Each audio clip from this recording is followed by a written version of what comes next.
welcome along to another episode of the DePIN Coffee Hour. I'm Neil Sisson, the CMO of Havelo, and I have three more fantastic guests that I will welcome to the stage in just a minute. Before that, just want to tell everybody that Havelo is going to be doing a ton of sort of giveaways and competitions. There's going to be a lot of gamification in the Q4 part of this year. So if you have not already joined our community on Discord, I would recommend you go over there. You'll find all the official links for Discord and X on our website on havelo.com. All right, with all that said, I would love to welcome to the stage today Prakash from DeCharge. Hello, sir. Welcome along. Hey, Neil. How are you? I'm good, thank you, sir. And also Misha from Nodle. Hi, Welcome everyone. to the show. And last but not least, a repeat guest, Paolo. How are you? Paolo from I'm doing Sending great, Labs. thank you, Neil. Everything well. Good. All right. I suppose just to kick us off, if you guys could all take a shot at giving everybody a little bit of an introduction to who you are and what you're working on, that would be a good story. Like if you want to talk about your backstory in Web3 decentralization, feel free. Just give us a little introduction to who you are and what you're working on. Prakash, if you want to go first, and then Misha, and then Paolo. Sounds good. Oh, yes. Yeah, very short intro. I'm Prakash, co-founder of DeCharge. I take care of all things growth. We're building a decentralized EV charging infra that is community owned. When I say community owned, it's more of actually trying to do like a two-sided marketplace, because hardware is hard. You gotta dig deeper, even if most of your work is at the software side. So, as of today, I think we are deployed over like 1,000+ stations across the world. That Wow. kind of solve the problem of range anxiety for EV users across the world. So it's like fuel pumps, but for EVs. That's how we have been doing so far. Yeah, I'm really looking forward to actually double clicking on that a bit more, because yeah, it seems like electric vehicles is the way of the future, or at least that's what it seems like at the moment. I could be proven wrong. But yeah, so I'd love to explore that a bit more, because I'd imagine a lot of the people we talk to on the show are, okay, if they've got a hardware device, it's a box that someone sits in somebody's windows. It's not an EV charging station. I'd imagine that's like an order of magnitude more complicated. Just Yeah. logistically, operationally. I mean, from a safety perspective, like. So Yeah, yeah, it's we'll more. sort of- It's more financial and operational engineering than product. I would say we'll click on that in a bit. Okay, cool. Look forward to that, Misha. Yeah, so great to be with all of you here. So Nodle is a decentralized network on smartphones. We were probably the first DePIN, actually, when DePIN was probably not even a word out there. We've been building this for 8 years. Enables you to share resources from your phone, like location and Bluetooth. And so when you do so, you get paid by the system for sharing these resources. So it's like a big Apple AirTag, but fully decentralized. It's used today by companies like insurance companies or leasing companies and logistic companies to locate items like cars, motorcycles, and packages. Yeah, it's worldwide. We touched probably 180 countries today. And super excited to be with you to talk about what can be done in decentralization and the DePIN space. We've been around for some time, been through all the cycles, and yeah, still feel it's the first day. So it's and excited about what we've been building. It's close to 1.5 million people today probably who installed the app, Amazing. Yeah, so super excited to be with you all today discussing DePIN. Cool. So is it a business, like, are you a B2B kind of a project then? Would you say that, like you said, you mentioned the insurance company. I would say we are B2B2C or B2C2B, depending which way you go. It's like more like a marketplace. Okay. So on one side, you have users like you and me with the Nodle app, Nodle Cash app on their phone.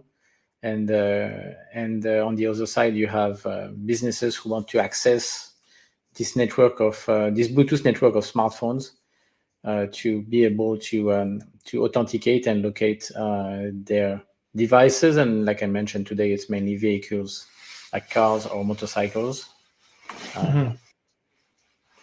Okay. Yeah, no, It's a multi-sided marketplace. Yeah, of course. Like a lot of DePIN, there's supply and demand sides. Yeah, no, just when you were describing it, I had the friend of mine always puts like those Apple AirTags in her luggage every time she's flying somewhere so that she can track her bags because she's had her bags go missing so many times, which is, I traveled, I lived out of my suitcase for 7 years and I have never had, a bag go missing. But this lady, for some reason, every time she gets on a plane, almost her bags go missing. So she's gone completely paranoid about it. That's sort of just something that popped into my mind when you were explaining the tracking piece. I suspect it's a little bit more sophisticated, let's say, for something like a fleet of cars. So we can jump into that in a little bit. Paolo, do you want to reintroduce yourself to everybody? And Sure thing, Neil. Very happy to be back. It's always a pleasure when you're able to just come back with a different set of very interesting speakers, which I'm eager to listen. And see you again, Neil. So just to Thanks, kind of man. like a very quick introduction, obviously I'm the lead BD for sending. Titles don't really mean anything. So we're doing a DePIN solution for communication. So essentially something that's probably the least new thing you can imagine because it's easier. It's not EVs, it's not RWAs, but it's definitely a component that's been tried many, many times to compete with decentralized solutions. So we're creating, through a DePIN solution, a way for you to communicate with others. That's essentially the whole gist of it. Obviously, with all the incentivization mechanisms, the way that you can deploy nodes on the go, we partner with Qualcomm to create a decentralized router. So there's many things to this. Obviously, blocking these companies like that you pay services, like Netflix and others that usually leverage your bandwidth to create, operational management efficiency kind of things where they just use your bandwidth to just P2P through edge computing to your neighbor that's also watching the same thing you watched a little bit ago. So yeah, that's what we're doing at Sending Labs. So that we call it Sending Network. Obviously, we have our applications, so the user clients to leverage that infrastructure we've been building. And that's essentially it. My background, a geologist turned Web3, which is kind of weird from rocks to tech. But at the end of the day, it's kind of like studying various mechanisms to study, human nature and, how the world works. And DePIN is definitely a way to put freedom back into free market. And that's something that, just brought me into Web3. From rocks to blocks.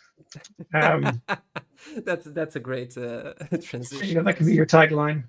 I won't Yes. even charge you Adding it licensing to fee. LinkedIn as we speak. That's a great tagline.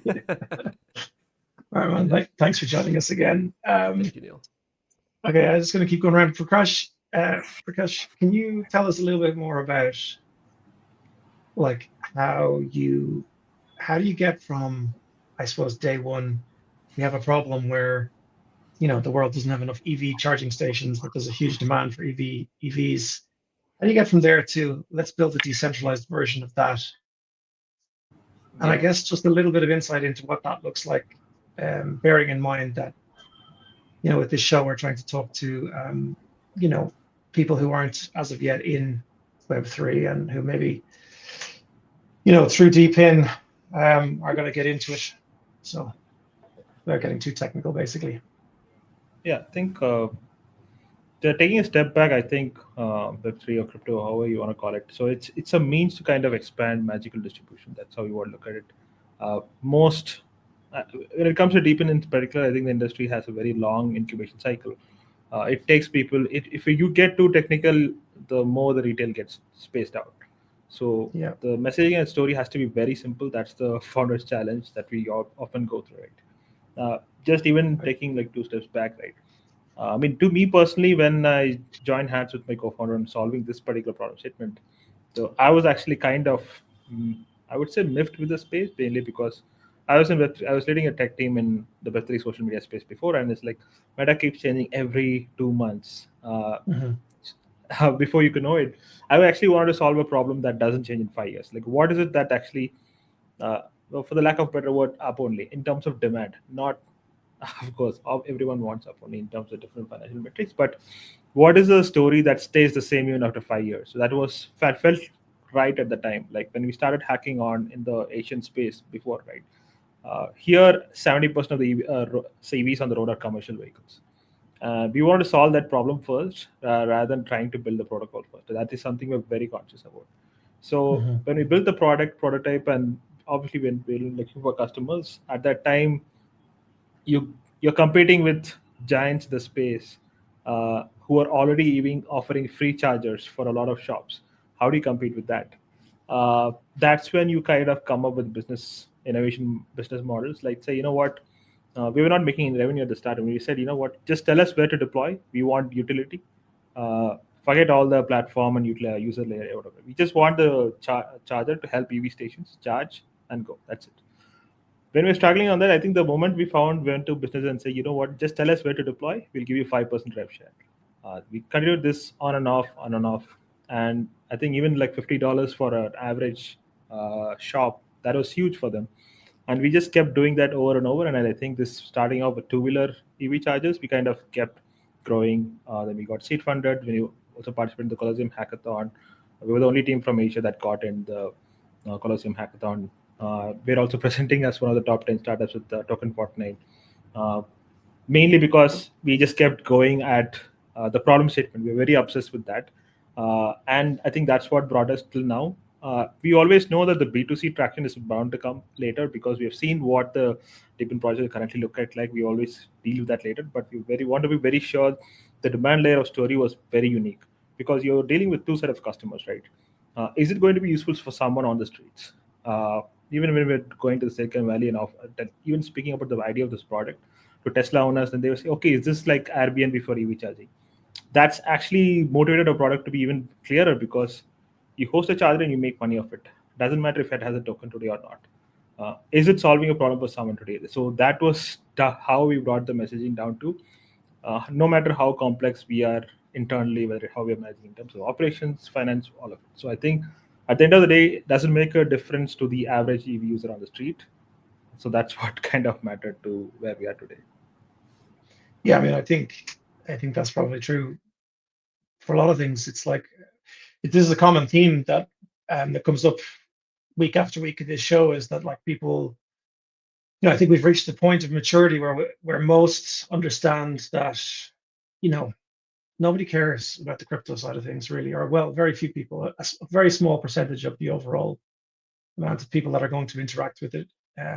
In a lot of the same way that most of us don't know the first thing about how the engines in our cars work. We just get in and drive because we need to get from A to B.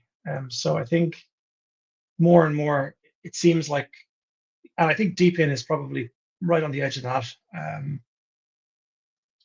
because I think a lot of people in DePIN seem to understand that we need to appeal to a global market of normal people, not just like early adopting tech savvy crypto users, essentially. But I'm curious.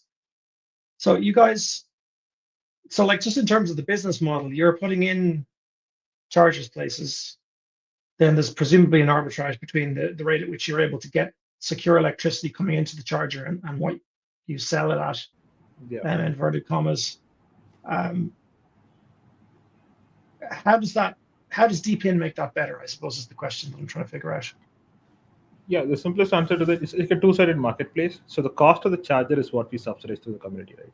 So right now, I think one user profile we really understood well was, I think we have a lot of DePIN builders, right? A very handful of folks are going to do the hard work, and it's really hard to deploy some of the devices, right? So we tried a different approach, and we actually asked the people, like, you know what, how would you feel if we deploy it for you? This is also a model that other projects have done. How do you feel if we deploy it for you? And there's a clear dashboard that helps you track what your device is doing, when it's getting deployed, how much are your earnings, when it converts to tokens in the future, like what will it be? So everything is kind of transparent, and people were more than ready to do that. I think even the DJs specifically, they don't want to lift a single finger, but they are more than happy to contribute to a network. So that's how we started. I would say as of today, I think from around like close to 200K in sales, in device sales, 33% are from the US, who want to have that passive income kind of, and also kind of having a very contribution to a network when they try to get in early. So that is something we started doing, but we also kind of did partnerships with a lot of global players to do also the shipping model as well. So that is also a great opportunity, because when you have contributors who actually want to do it and deploy for you, that is something we always keep it open to. So as of today, it's like 80% is like it's a two-sided marketplace. The cost of device is subsidized by the community. So at the front of it, the host, finding host is very difficult. But if you find the host, you give them the rev share model. There's a market rate for EV charging in general. This is like, so there's a margin to be made on top of the electricity as well as the host as well as the platform fee as well. So there are levels to this, but there is positive unit economics involved. So it's not like a failing model overall. Yeah, I mean, I'm sure. Like this, as I say, it seems like in the future we're all going to be driving EVs. So it's like the total addressable market can only really grow, and especially in, I don't think it's a very even distribution country to country. Okay, thank you very much. Thanks for the explanation. Misha, moving on to you. You mentioned that fleets of cars and it uses Bluetooth, etc. And you've 1.5 million users have downloaded the app. How do all those jigsaw puzzle pieces fit together? Maybe you can just let us know, or let everybody know, kind of like what it is that people do with the app, etc. Yeah, sure. Well, when we created the project, also, I mean, what we had in mind was we wanted to give users a way to enter Web3 and be participating in a crypto project, even if they didn't know any things very technical. Because if you look even at Bitcoin at the beginning, I mean, if you are not an engineer or a really tech-savvy person, it would be very hard for you to participate in the Bitcoin network and start basically earning, or you had to do a substantial investment in a miner. So there's still a lot of barrier for adoption. So when we launched Nodle with the Nodle Cash app, the idea was, well, let's give users and smartphone users an easy way to download an app, create an account, and then start participating in a Web3 economy and ecosystem and earn Nodle tokens. So it takes less than 90 seconds probably to download the app and launch the app. You don't even need to create, to share any private information. The app can create an account for you, and then you are part of it, part of the network, and has the process of scanning for Bluetooth identities and devices starts. Basically, the systems will pay you every 30 minutes. So you can monitor on your phone and see basically how much you are earning every 30 minutes. So it's completely automated. Anyone can probably use it. If you have a smartphone, you can probably launch the app and participate and start earning. And that was really the first goal. How can we give a tool for everyday smartphone users so they can participate into a network and start to? Okay, so does that I think I might have lost Misha. My mic is working because I saw. Can you hear me? Oh yeah, your sound disappeared out for a second there. Yeah. So I was saying, so we just started. So that was the initial idea. How can we give a tool to any everyday smartphone users to start participating in a network and start generating tokens and be part of a Web3 ecosystem. So that's very, very easy. Today, the app even has a decentralized chat using XMTP, so you can send money to someone and start chatting all in the same app. It's all decentralized. It supports also other tokens. So yeah, we made it as easy as possible so people can experiment and experience basically what it is to be in Web3. On the business side of things, it's slightly more complex because often businesses want custom solutions, but we believe the Bluetooth market for networking is just growing exponentially. I mean, if you look, like you mentioned, at Apple AirTag, it's probably around $1.5 billion market just for Apple alone every year. Bluetooth chipsets and devices also and tags cost less and less. I think in the coming year we should be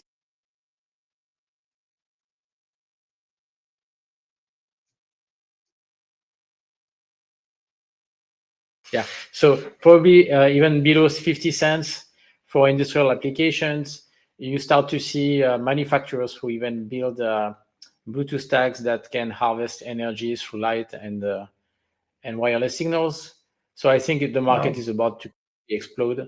The big advantage is because it's using a non-licensed spectrum, and Bluetooth is a standard. You can basically deploy this network in every country in the world. And there are many things that can be done with it, not only location of assets, but also you can capture information like temperature, and also, information from sensors, so humidity, light, any kind of information. So I think we are just at the beginning of it, and even if like I mentioned, we started this 8 years ago. Yeah, so is that on the cards? Are you guys planning to get, because I think most of us are wearing some sort of wearable. I've got two wearable devices, like of some sort, whether that's a Fitbit or an Oura Ring or any number of decentralized variants on that. Is there a plan to start doing stuff like that, do you think? Will you guys get we open sourced a design for a tag that would be a sticker that has atmospheric pressure, light sensor, temperature, accelerometer. So we open source the design. It's called the Nodle Nano M1. Cool. And the idea was to have a sticker that you can buy for a couple bucks and stick on anything. So we open source that design. Like I mentioned, I think there are a lot of progress made very, very fast now in manufacturing to take the cost of building these really down. Right. So we think it even has the potential to replace RFID in certain industries, because you just need a phone to be able to identify an asset. You don't need a special equipment like you need with RFID. So probably the market is really we are just seeing the tip of the iceberg now with big initiative like Apple, for example, with the Apple AirTag, which is very convenient, as your friend actually noticed with her luggage.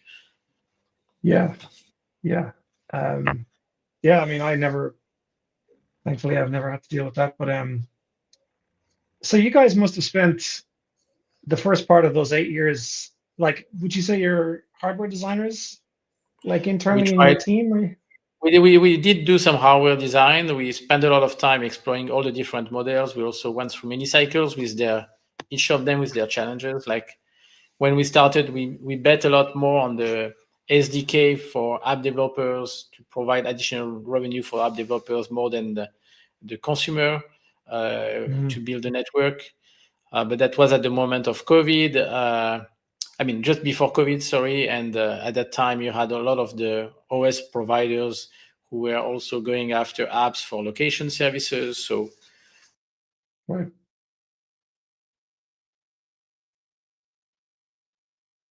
Your mic's gone again.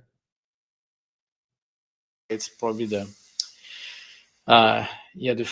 phone. I was saying we moved back to more to consumer with the Nodle app. So now it's a mix of SDKs and consumer app with our own app. And we had to adapt. We've been and we did hardware, yes, and then we support our developers and customers of the network also in their development completely. Right.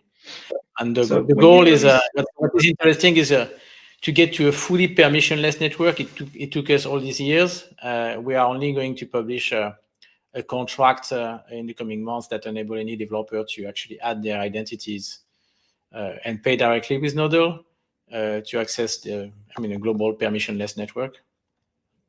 So yeah, Amazing. I mean, sometimes the years are necessary. So does that, yeah, oh, listen, absolutely. I think especially in this space, you kind of, most people seem to think in, like I'm not sure if it was yourself or Prakash that said it about the 2 month thing. It's like things keep changing so often. We all have like some sort of group ADHD psychosis or something, I feel like, in this space. But yeah, it does take time to develop things that have really good product market fit and that mature with the technology, especially when the technology is changing so quickly. Do you guys have your own chain, or is it sitting on top of a different?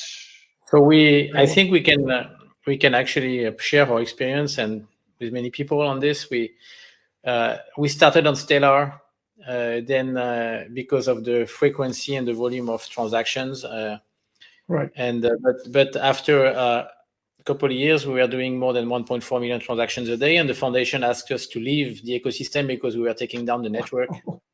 So we decided to build our own layer one on Substrate, and then from Substrate, it was a natural path to become a parachain on Polkadot. So we participated in the first auction to get our validated by Polkadot. But we felt a little bit isolated, I would say, in the Polkadot world. And so last year we partnered with Matter Labs, and we migrated to ZK Sync era. So basically layer 2 on Ethereum. Very happy. And now we keep on adding bridges. So we're going to have soon a layer 1, a bridge to layer 1 on Ethereum, and from there probably go into other ecosystem. But we are super happy that we made the decision to go back and to go to Ethereum, actually. Right. And so we had a long journey on basically navigating ecosystem, migrating users, which is a very painful thing when you in computing when you work in this space and software development. That's the kind of thing you want to avoid in general. But we've been through 2 big migrations already. I was part of a project that had to migrate from one chain to another, and it's painful. It's painful even when you're in the same sort of ecosystem. Never mind when you have to change completely from one ecosystem to another. Are you happy enough that? So you're on ZK Sync, is that what you said? You're on the ZK Sync. ZK Sync UI. It's using zero knowledge proof, super fast, reliable tech. So now reasonable costs. Happy with the costs, yeah, very happy. Yeah. Okay, awesome. Are you, just from your accent, are you based in Europe, France? So I'm based in California, in San Francisco. Okay. But originally my accent is French. I grew up in the south of France. I was just curious because I know Paolo's in Portugal and I'm in Ireland, so just curious about if you had thoughts on the EU and digital assets generally. And do you think it's impossible here now in Europe? Is that why you're in San Fran? I don't think it's impossible. I just think it's sometimes a bit too much useless regulation that make it harder. So we mainly look at markets like South America. We are pretty big in Brazil. So US, and so we want to focus on these countries. But we do have a good community nonetheless in Germany, in the UK. Our largest customer in France, Belgium. So I mean it's global tech. It's certainly, they don't make it easy for us, I don't think, in Europe, and it is a pity because I think there's a lot of really smart, innovative thinkers over here. It's just they end up going to other places like Dubai or the States or. Anyways, Paolo, what's going on with you and Sending Labs since the last time we spoke? Are you guys where are you guys in the journey now?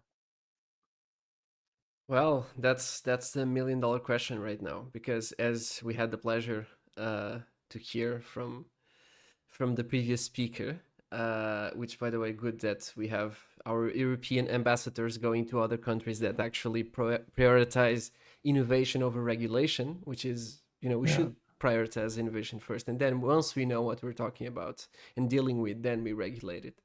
Yeah, the Great. problem is that you need to adapt. I think the last time we spoke, we just had our node sale. We went through the whole shtick with the node sale. And then we had the problem, which was related to our own needs internally with the whole infrastructure. I mean, we initially wanted to go to ZK Sync, and then for our specific needs, because we're dealing more with bandwidth, so we can't just. It's very different. The data rate is different. The data specifications to handle. The technical specifications to handle that type of data is also different. So we had to go to optimism. So it's kind of like trying to figure out all these things. And thank God that we did that before we launched, because it's a pain, as you guys mentioned many times, to just migrate from chain to chain. So we'd rather do that before we actually go live. But I mean, everything goes well. Again, it's very hard because DePIN at the end of the day, I think, is the solution for scalability. There's no question about it. I mean, if you don't want to have monopolies, you use DePIN. That's it. Unless you have somehow a way to have unlimited sources of energy that are so cheap that you can create a beautiful, unique, centralized system that it's so cheap that there's no point of going through a DePIN solution. So with us, is really getting the part of the user accessibility. In case of Nodle, for example, or DeCharge, it's different. It's like comparing RWA to just pure digital information. So we're not fetching any kind of in real world data like sensor pressure or any kind of data. We're actually just trying to figure out exactly how to optimize the network bandwidth. It's like a system that regulates its own system. Obviously, we have infrastructure that works like that digitally, like the decentralized ledger is working with blockchain, right? It's the way to kind of check itself as it goes along, and it works. But with DePIN, it's different. So it's a mix between reliability, accessibility, and usability. So really trying to figure out exactly how to have the perfect combination. As you told in the beginning, people don't care about what's used, like what the underneath technology is, until it's actually good enough to be used. When it's good enough to be used and it's actually enjoyable and pleasant to use, then people start thinking about what's underneath, right? It's the same thing what happened with technology in terms of, for example, telecommunications, or like when cell phones started to get so good that people just had like a supercomputer in their pockets, then they started talking about the manufacturing problems and human rights issues on like in China and so on. So I know I'm going a little bit on a circle, but the idea here is just to kind of like really establish that we're at the point right now that just at the late stage, having everything just perfect. So from the application sense, when the user sends messages, because, in a core, just like XMTP, which are the pioneers, huge shout out, obviously, they came way before us. But we are introducing things that were not possible at the time, and XMTP doesn't support, like video calls and so on. So much more demanding, or just at the stage of just finishing touches before we go live. Careful saying things are perfect.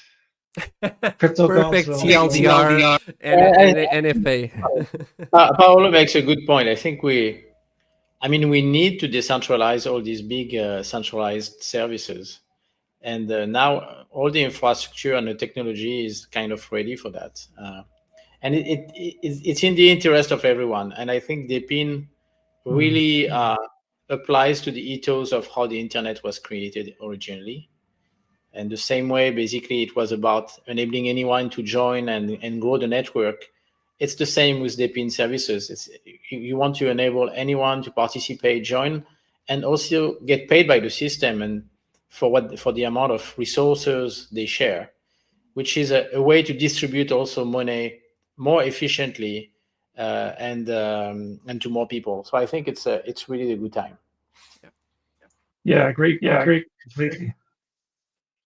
Like prior to having the kind of bandwidth and connectivity that we have now, I don't know how DePIN would even begin to be possible, even if you could figure out the coding piece, Airdrop Hunter has a couple of questions for you, Paolo. do you see Sending Labs becoming the WhatsApp of Web3 or more like a protocol layer that disappears behind other apps? And how do you balance those two identities? Well, that's a great question, and I think that question could just be asked in any ambitious project, especially the pioneers like Nodle. The thing is, we're competing with more than just a Web3 infrastructure or Web3 companies. We're competing with the global market, right? So it's asking if, and by the way, great question, if we're going to be successful through the user experience itself and how we can deliver the initial infrastructure. Because, if we're successful, to me, a successful iteration and launch of Sending will be, even if we're not successful in the application scene, people will use our infrastructure. Because I think that's the way that DePIN can become mainstream. Because it's just like, I have a geology background, and I had the pleasure to work with many people that work with energy, like solar panels and stuff like that. And the problem, for example, I'm going to use this as a very quick example to answer the question, which is, how can we create a DePIN solution for a decentralized mesh of different producers of energy to make it available for the end consumer and at the same time easy for the producers to distribute that energy? That question is, you have to create the best and most easy and accessible way for those two, the client and the seller, in this case, the seller, the producer, can easily interconnect within the space and between each other, right? So that's our main focus here. So while we want to create, we really are working hard to have our client, which is called Sending Me, which uses our infrastructure to be successful, to compete with WhatsApp and these multi-billion-dollar companies. We have to understand that this is what we're up against, right? So David versus Goliath. And I'd say yes. I'd say a great launch, a great success for us would be to have both things happening at the same time. But our main focus is to have the infrastructure there to, regardless of, we might not be able to win the application game, but if we win the infrastructure game, we don't care, because we have a multitude, the free market of DePIN solutions, which our model, and just finishing up, is the same that Cosmos approach to the Web3. It's not like, and I'd say to a certain extent, that's the Ethereum model, which is we're going to be the best blockchain.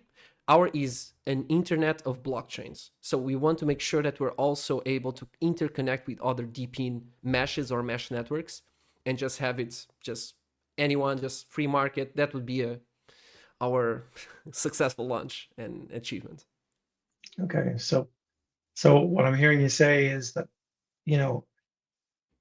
like at a protocol level, I suppose there other developers could develop in a way that would integrate and piggyback on what you guys have built and create kind of a interoperability, I suppose.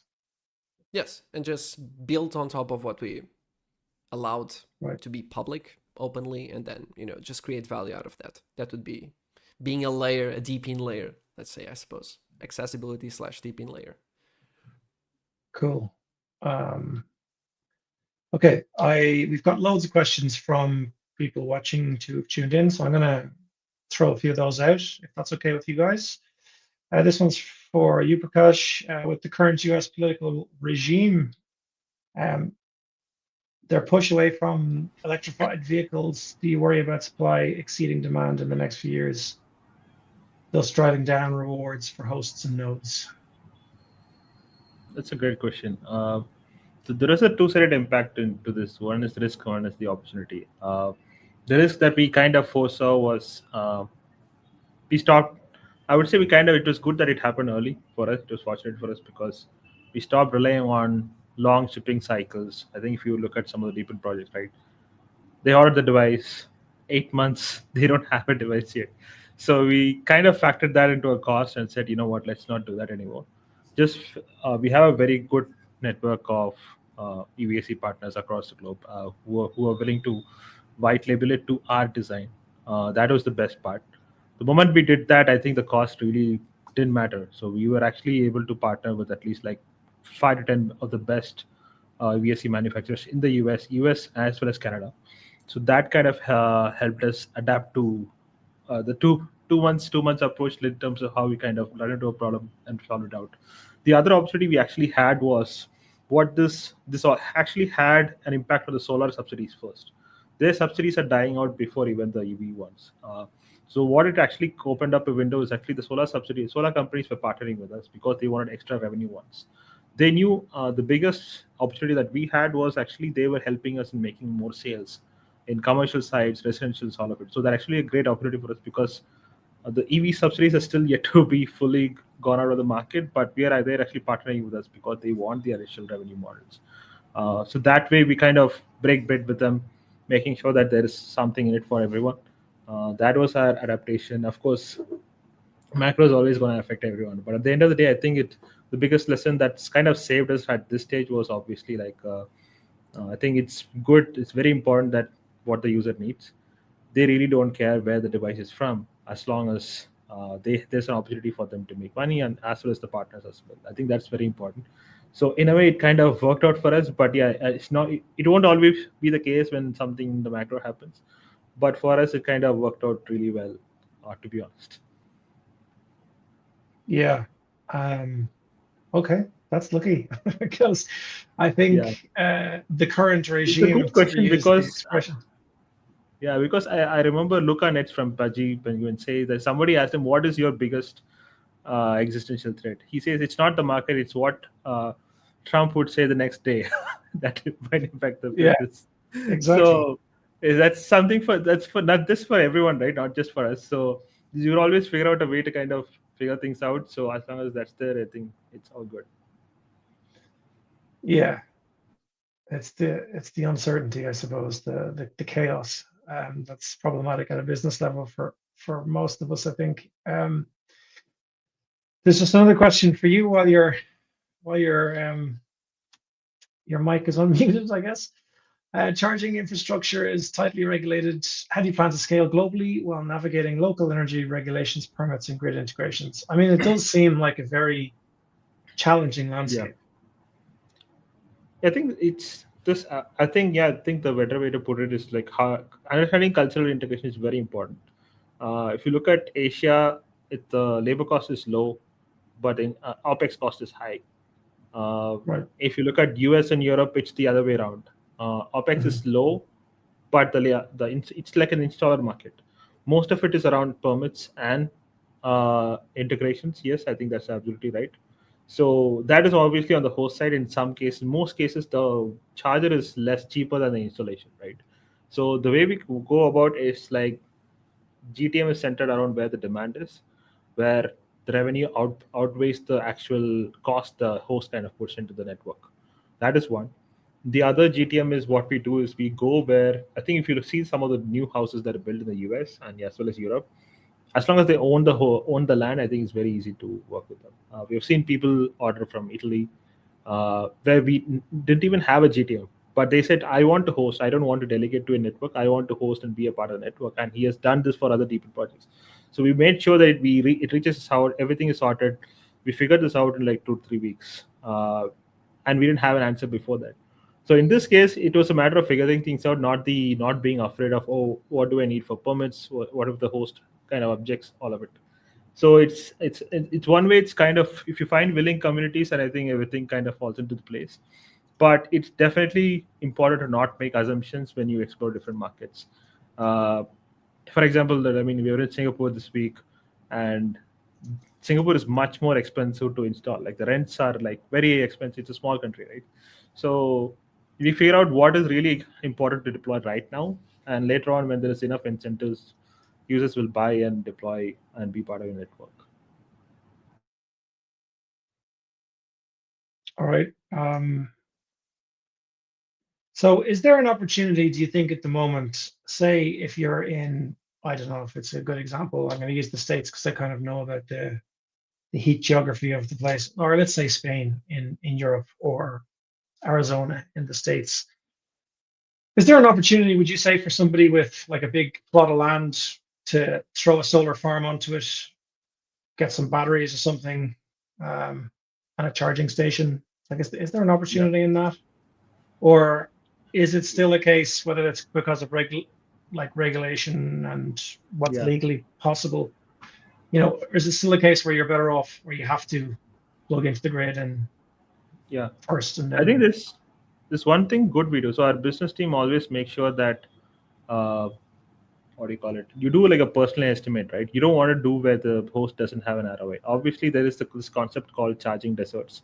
So you don't want to deploy, let's say in Wyoming, where the adoption is like barely like 1 to 2%. Like it doesn't make sense. But there are opportunities, right? Like for example, the moment you put a charging infra, like for example, a DC fast charger, it might not make sense to have like how do you say, deploy a station there. But if you look at the data, if it's on the uptrend, then that's an absolutely a great opportunity.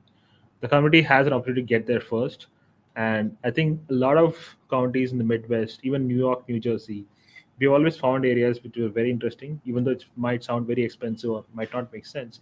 But that's where you do a bit of data-driven deployment. You have a look at the cost of EV sales that's happening, and then you kind of map it backwards, because even the billion-dollar companies cannot predict how much they can like even the supercharger stations that Tesla does, even they kind of lay off people off, and then because it's very hard to keep just spending and deploying, there has to be some other way for other partners to kind of come in. So we kind of do it the very demand-driven way, data-driven way. So that way we kind of take care of things. But yeah, I think the good part is that we have at least like 100 to 200 of them to be deployed in the US across this entire quarter.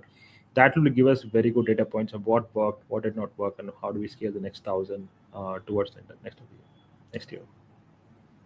all right. Cool, thank you. Yeah, it's fascinating. I feel like we could talk for hours about the ins and outs of it. I would nerd out because I just obviously love this stuff. Hence this this live stream. Maybe it'd be great We're doing this. for you to talk about Havelo as well. I know your host. Oh no, host here. don't worry. I'll talk about Havelo afterwards. I do loads of AMAs in our community, so no problem. This is really more for me to chat to everybody, to you guys, and actually just to give our communities all a chance to ask each other questions. So just on that, I saw a good question here from Bob about Nodle. If the app is meant to onboard folks into Web3, how will you keep them once they're on board? Is the data being monetized? I guess no. Well, when you're on the app, like I mentioned, on the Nodle Cash app, you earn rewards every 30 minutes. So the more you come back to the app and maintain the process, the more you're going to earn over time. You can claim your tokens. We added ways to also do more things linked to the Web3 ecosystem. So you can buy Nodle tokens if you want to have more Nodle and stake more Nodle tokens. You can buy stablecoin. You can start to send Nodle or stablecoins to anyone. You can leverage now messaging inside the app.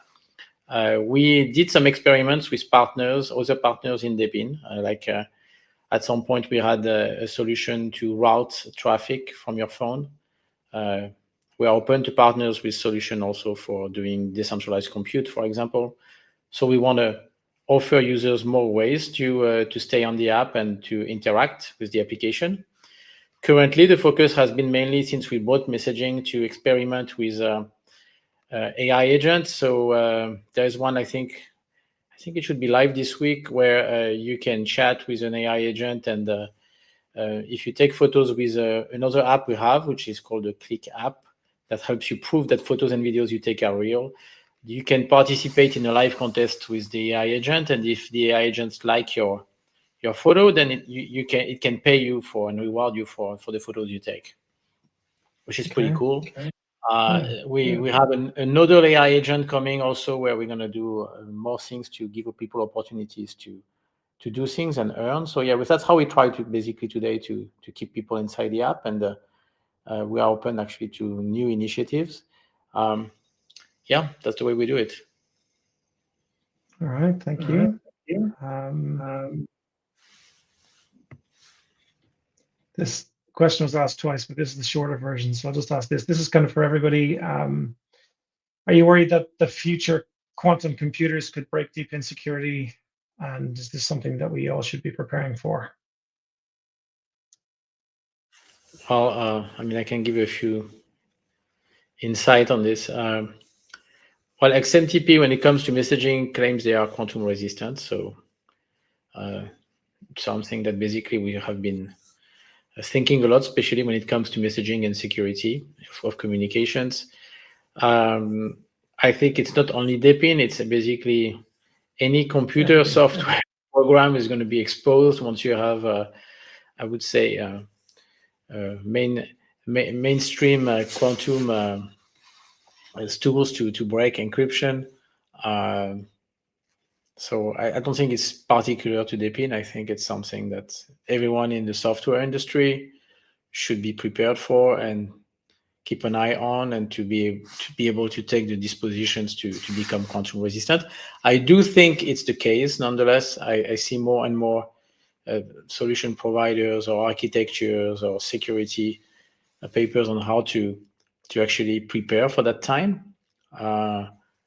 It's a concern, but I think we still have a bit of time to prepare for it. I don't think we're going to wake up one morning and see, basically, I hope, maybe. It's crashing. Yeah. That is, we not wake up one morning and then we learn that basically more than half of the planet accounts have been hacked on any system. So yeah, I think it's important to keep an eye on it, to be prepared. But like I said, I think it's particular DePIN. I think any software system basically is vulnerable and should be having keep in mind when you build and when you architect your systems that you have to basically prepare for quantum encryption, quantum resistant encryption. Yeah.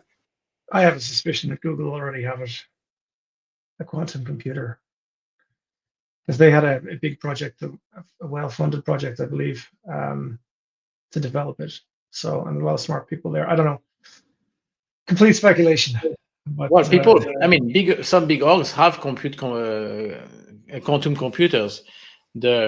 Some even claim now, I think it's a university who worked on the quantum solution that could run on traditional computers. That's more scary because it means anyone could be then leverage these tools. And it's exciting too, because I think we need to enter into the quantum era and see what this is going to open up for us. All the possibilities this is going to bring. So I think it's exciting. Yeah, me too.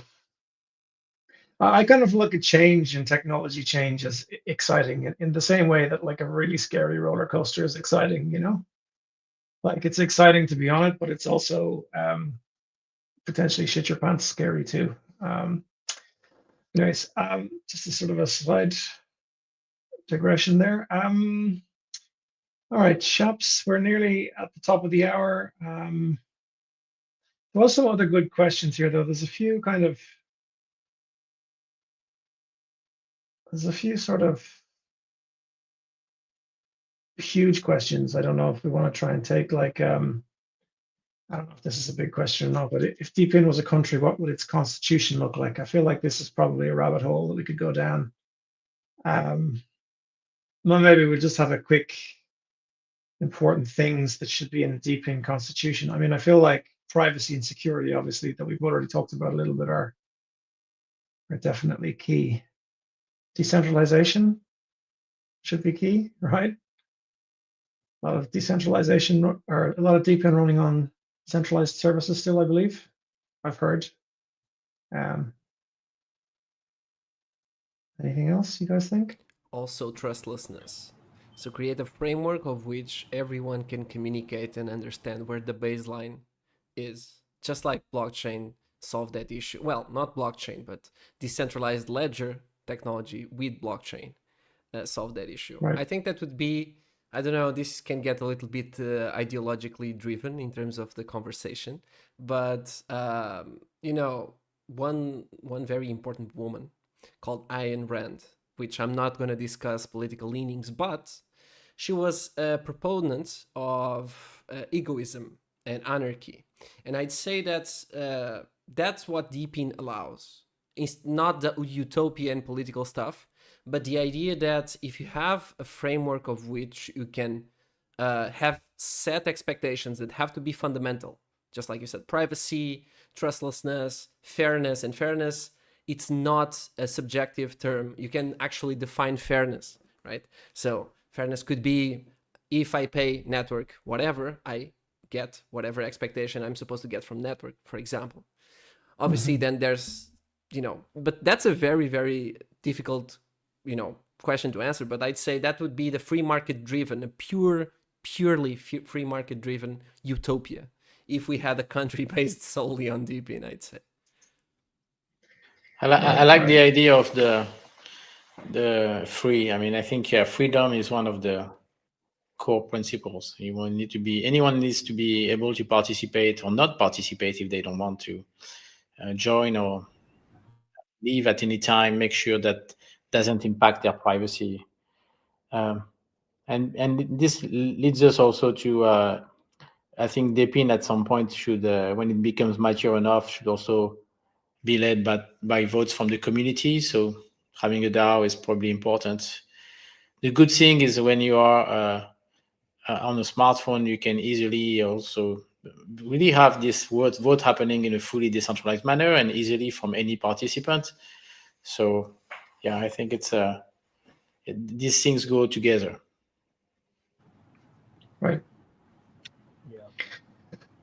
All right. I would say that, just to add on to that, I think if we had a country, traveling should be free. Getting from point A to point B, don't pay for you. You're paid enough to not pay for your commute. I think that's all. Right from charging, refilling, that's about it. That'd be amazing. It's funny how some of these things seem kind of radical, like as in, like, why has nobody ever done that before? Or, until I guess somebody does, and then it becomes the norm, and everybody's like, yeah, you get one step closer to something. I like Prakash's point of view. I think DePIN in general should bring more freedom, but also more free things. Like probably if we have more freedom and we can benefit from more free things, it's also kind of nice, So yeah, 100% people think that there's the best thing about DePIN is because it's about the will of the participants, whether to participate or not.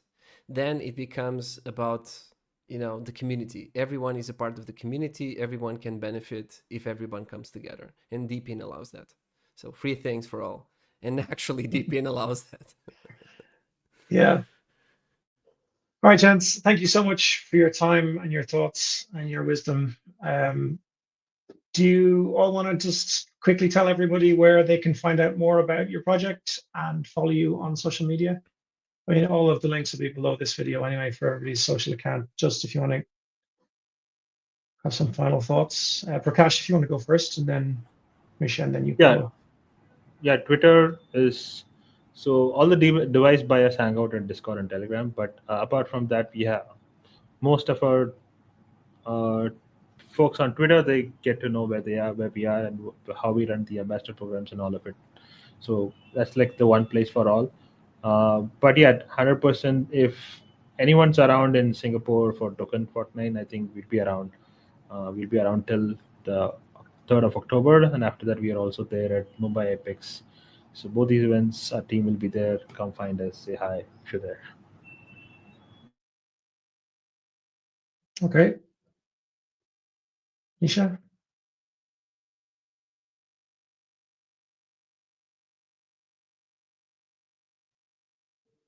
Your mic is misbehaving again. DePIN can fix this. Yeah, you can hear me. Okay. Well, I think I displayed the website, nodle.com and nodle.com. You can follow me on Twitter at Antenor. But I invite you to use our apps. The best way to interact and discover what we do. So we have the Nodle Cash app and the Click app for the photo. And I recommend you use the same account on both, so you can benefit freely from the synergies in the ecosystem. Super excited to be speaking on the Rivelo DePIN coffee hour and to meet peers who are also building great things. It's also great to exchange and hear others' point of view on the in DePIN. And like I said, I think it's really it's just the beginning. So we need to, if you're watching, share the words with your friends, bring more people to try our solutions, from sending labs to DeCharge or Nodle. I think or Hivelo. I think it's super important to educate people and let them know that there are alternatives to centralized system, because I think it's not sustainable for civilization. Actually, I think DePIN is very important for the future of civilization, but we need to I start now completely agree. to make it a success and to excel at these services, these decentralized services. They are not easy things to build. Yeah, I mean, I think if you look at the world at all at the moment, politics aside, whatever you believe in, whatever you want to believe in, I think the centralization of power and it's just and the kind of populism that's happening and the inefficacy of politics and power at the moment is just terrifying in a lot of places. So yeah, having systems that are kind of resistant to all of that, I think is definitely is something that I mean that's what made me fall in love with crypto and decentralization generally after I read Satoshi's paper. I thought it was about money. I thought it was about trying to find unhackable money. That's the way it was kind of introduced to me. But actually, after reading the white paper, I was like, holy shit, I get it now. It's not about that at all. It's about banking and power. And anyway, I highly recommend everybody read Satoshi's white paper if you haven't already, even though it's really hard to do. You'll need a dictionary probably for most average people. I certainly did. But I did learn quite a bit. So it was an interesting weekend of my life. Paolo, do you want to finish things off for us? Sure thing. Without shilling too many links, it was a pleasure. Anil, Prakash, and Misha. You guys keep doing what you're doing. Is through public discourse and through these panels that many people maybe they get the first glimpse of what we're talking about is the change we can do today because these systems already work. And some of them will work better in the future, right? So, follow us, sending_network. Try out our app. It's called Sending Me. It works just like your WhatsApp and so on. Also, check out our new application. It's called TeleGPT or TeleAI. Essentially, it's a co-pilot for Telegram because, that's where we're up against and we want to be everywhere. And that's our strategy now. And continue doing what you're doing, Neil. I think, through these conversations, people understand that there's actually people behind these products, not just ideology and hype, right? So thank you again. Yeah. Well, it's the hype is the main reason I wanted to start this show is because, just meet so many cool people in this space and we're all building the future of the technology for tomorrow kind of without wanting to sound too cheesy about it. So it's super interesting to have these conversations. It's the highlight of my week most weeks. And getting to just meet awesome folks from the space is just fantastic. So thank you all for coming. I'm going to answer one quick question from Hivelo and then bid everybody farewell. So the quick question was this one, which was about mobile nodes, the mobile node environment growing and growing. I think that's definitely true. And I mean, I think it would be silly for us to ignore it. It's not on our roadmap for this year. We have quite a lot to do this year already. I'm saying that in Q3. So very ambitious sprints planned on a product side for the rest of the year. But who knows? It is definitely possible in the future. Anything is possible. As anybody who's a dedicated community member in the Hivelo community will tell you, we very highly value feedback. Feedback is a gift, I always say. And any feedback that we get on things that our community want to see us try and build or think would be cool for us to build or directions in which we should potentially consider going in the future, like mobile nodes idea. That's all stuff that gets discussed at the highest levels to see, how likely it is, how possible, how probable it is, I suppose, inside of the tech stack that we already have built, if we want to do something different, etc., or if we would need to do something different. So, if you want to be part of all that, I highly encourage you to join the Discord community and get involved there. yeah, that feedback is always super welcome. So just on the topic of getting involved, Havelo.com is our website. If you go there, you can download the Havelo app, which is as easy to install. In fact, easier to install than Spotify, is the way that I usually describe it. Couple of clicks, it'll be downloaded. We have a lot of stuff coming out in the next few months, like tons and tons of stuff. We have a massive plan in terms of our product and in terms of the marketing side of things. We're going to be doing loads of cool giveaways. We've Airdrop Season 3 kicking off. We have NFTs. There's just going to be a load of stuff. So highly encourage everybody to go join our Discord. We have a Telegram as well, although it's not as active as our Discord is. And of course, you can find us at Havelo Official on X. And that's it for this week. We have a special episode planned for next week.